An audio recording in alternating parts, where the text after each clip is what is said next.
move ahead of time, and it's something that you can't even begin to deal with.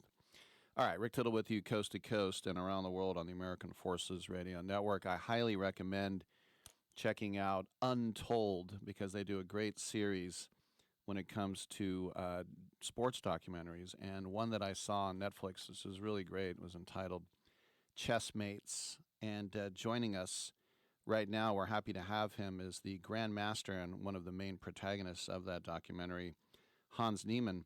Hans, welcome to the show. And first of all, I'm of Danish heritage, and I saw you are too. So I guess we Danes, there's not a lot of us. We got to stick together, right?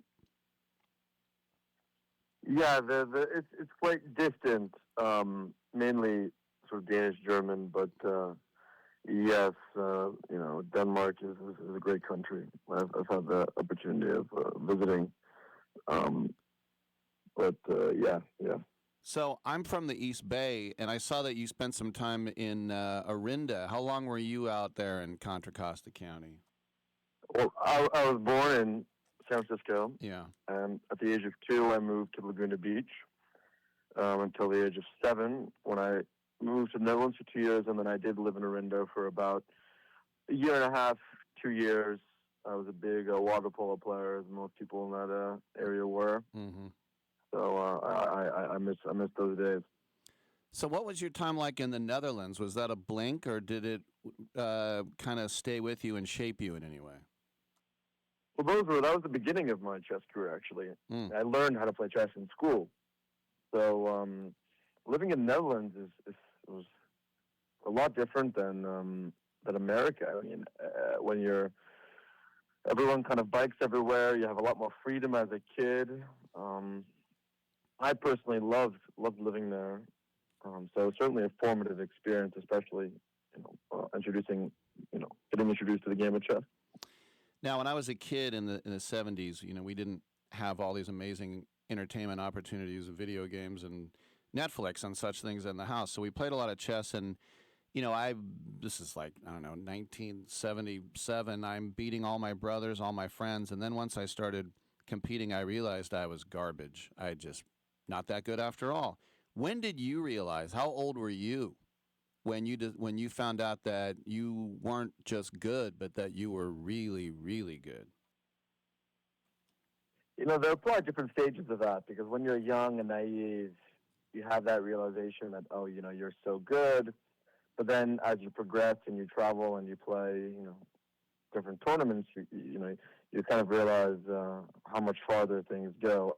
I would say that at the end of the first year of playing chess, I had become the best in my school. So at that stage, I understood that I had, a degree of talent. However, once I moved back to the Bay Area, specifically Orinda, as you mentioned, and, I rapidly rose from being 1,000 rated to 2,000 one year, and then 2,200 the next year, and then I was the youngest to win the Tuesday night marathon at the Mechanics Chess Club, which is one of the oldest chess clubs in America. That was kind of the moment, I would say, around maybe 11 or 12 years old. I was ranked the number 3 chess player under 12 for my age group. So I guess at that stage was, I had seen myself as a prodigy, but only really until the age of 18, when I broke into the 18, 19, when I became a top 100 player of the world, did the concept of being a chess professional become truly realistic. It's amazing to me to think that you're barely old enough to buy a drink. You're 22, and you have lived this amazing life so far. You grew up very quickly, and if you think about moving to New York by yourself when you're 16, what was it like playing those? I guess maybe it was Washington Square Park, but those OGs, those outdoor chess players. And I'm sure they were like, who the hell is this little punk? And then they took you in, and now they're all proud of you. What were those days like? Yeah, I mean, some of that was obviously,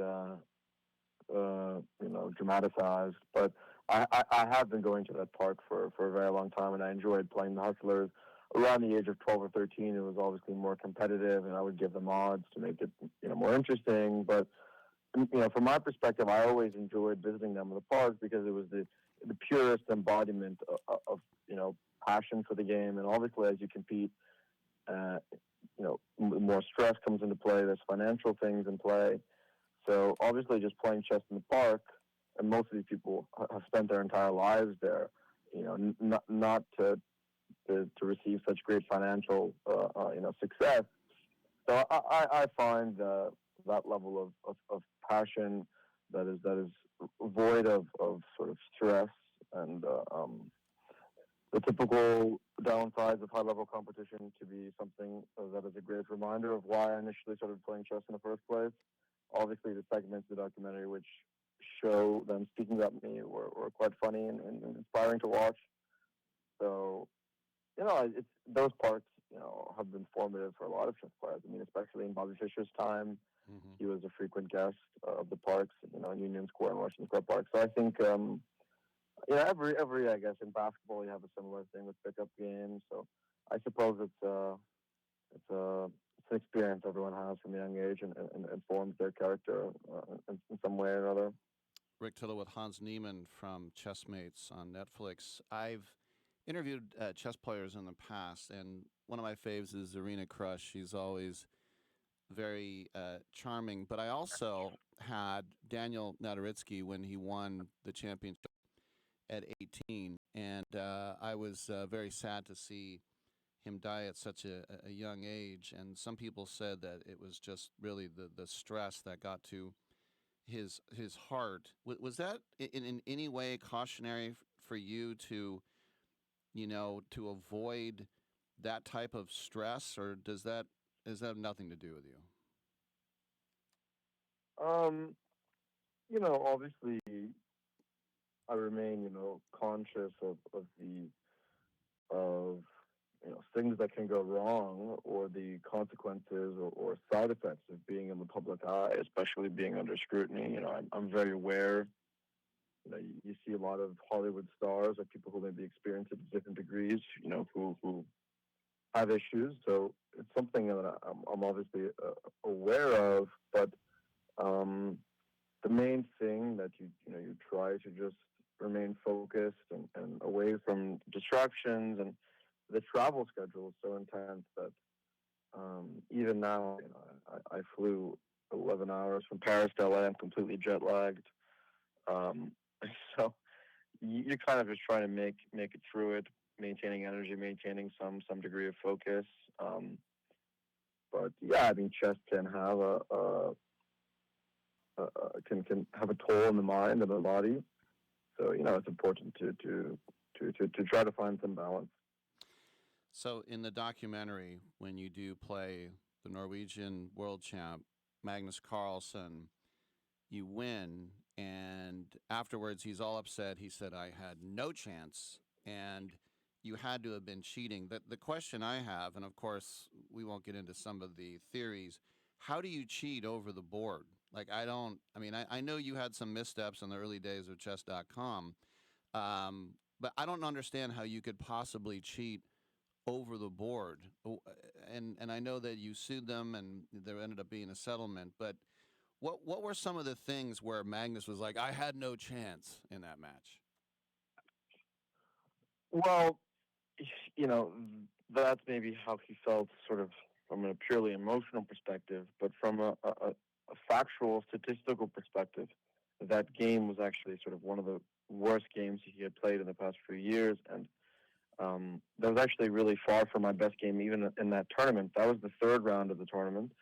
In the first round, I played a very high level game, high accuracy game. When you play, some people's main metric for measuring how well you played is comparing, the accuracy of your moves to the computer. And, my relative accuracy in comparison to my previous games is actually quite low. So it was honestly a case of him getting in his own head and not leading him to play worse.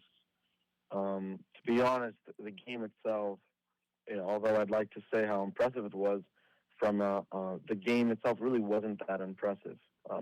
My psychological resilience and ambition was certainly unique, and is what probably left him very psychologically uneasy, because he was not used to someone so young and so new to that level of you know, pressure to be so calm.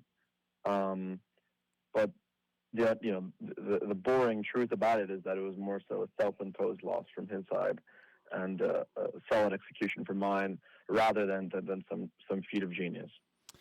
Very interesting. You know, a lot of times in sports, when a champion comes in young, if they don't fit in with the traditional decorum, people are upset. Like I think about Muhammad Ali, who came in and talked about how great he was, and John McEnroe screaming at the refs, and everyone's like, "Oh, but Oh yeah, even Djokovic, yeah, was right." not welcomed so much.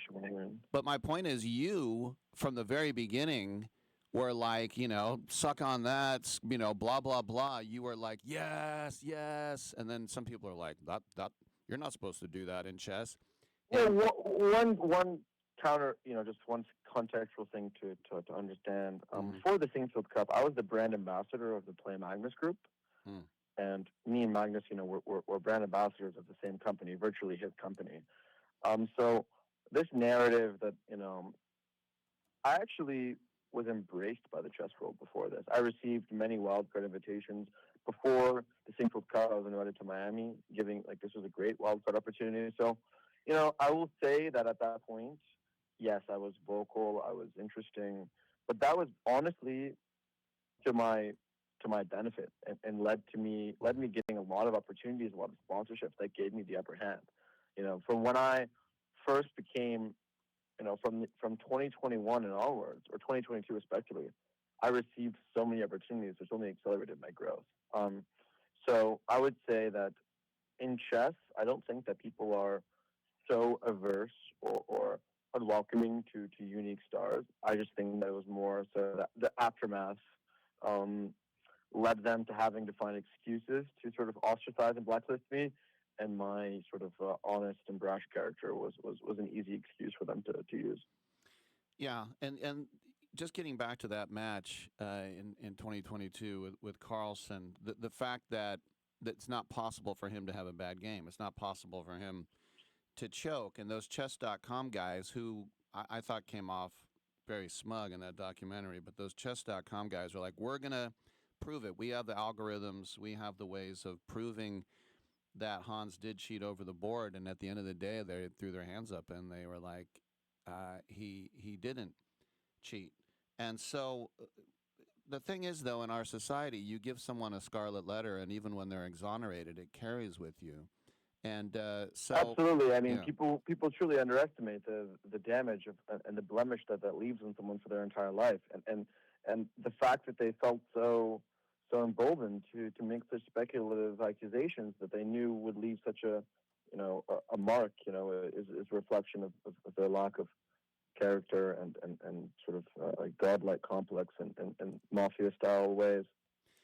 The other thing is too, as you were mentioning, you have done more for that sport than Magnus Carlsen. Yes, one of the greatest players of all time, but personally, and I hate saying this, but he's a dud, and so this is why people are drawn to a champion like you that's actually intriguing. So you think they would be thanking you. And I know the chess.com guys at first were like, oh, we're going to do everything we can to help you. And then they turned on you and then they came back.